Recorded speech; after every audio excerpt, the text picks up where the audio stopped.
Hi, my name is Dr. John Douillard, and I want to talk to you today about a very important subject that many of us are uncomfortable talking about, and that is the consistency, color, shape, size, frequency of our bowel movements. Before we just go and flush the toilet, it's important for us to take a look and make sure that we don't see any inconsistencies or some variables in the stool that could be a problem that we can pick up early on. So it's a very important kind of preventive technique. If you start seeing something odd in your stool, like blood in your stool, you need to go get that checked out. Now, your body type is very important as well. Everybody's going to have a little bit of a different variation on a healthy bowel movement. Now, the normal stool is a banana-shaped stool. It's a full, complete elimination within the first hour of waking up. It's not sticky, it's easy to wipe and clean, it doesn't leave a residue on the toilet, but your body type will give some variations on that theme. And in the article associated with this video, I go over every body type, every kind of stool that's normal for your body type,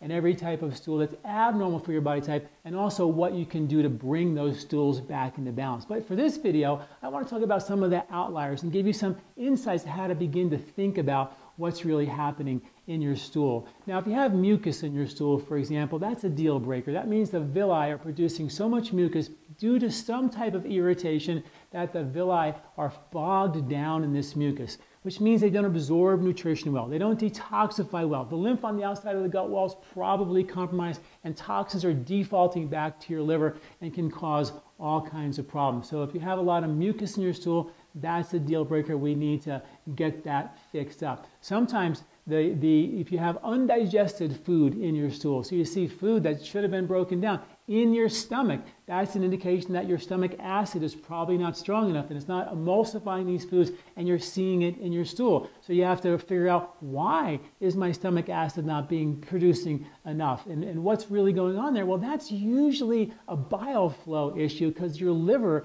is involved in making bile. And if you don't have enough bile, then the stomach acid won't be produced well. And if you have not enough bile, sometimes you just have no color in your stool because your bile is what makes the brown color of your stool. So you have a clay colored or a gray stool, that means you're not producing any bile.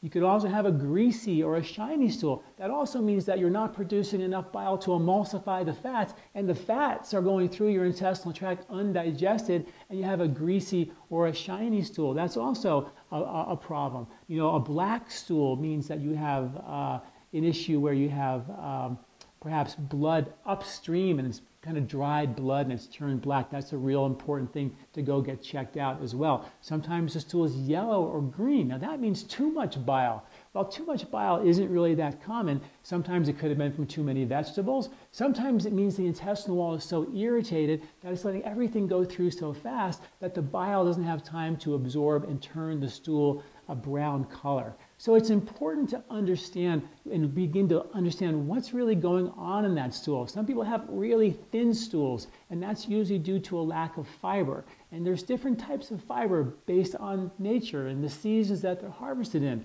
In the winter, when it's cold and dry and the intestinal tract dries out, the body really wants these soluble fibers like chias and flax and oatmeals, which are slimy and gooey, to protect and coat the intestinal wall. And in the spring and summer, we want the insoluble fibers like leafy greens and vegetables, and lots of those vegetables which provide cellulose and both fibers hook onto toxins and they escort them out of the stool, provide bulk for a nice, big, large, complete elimination. It's very, very important that we have, a healthy and regular and consistent and not variable stool. So many problems start in our ability or our lack of ability to digest and eliminate well, and our bowel movements are giving us a kind of a bird's eye view of what's happening in that department every single day. So I encourage you to read the article associated with this video, learn your body type in that article, see what bowel movements are appropriate for you, which ones are not, and then begin to take some measures to bring that stool and your digestion and your elimination back into balance. Thanks for listening. I'm Dr. John Douillard.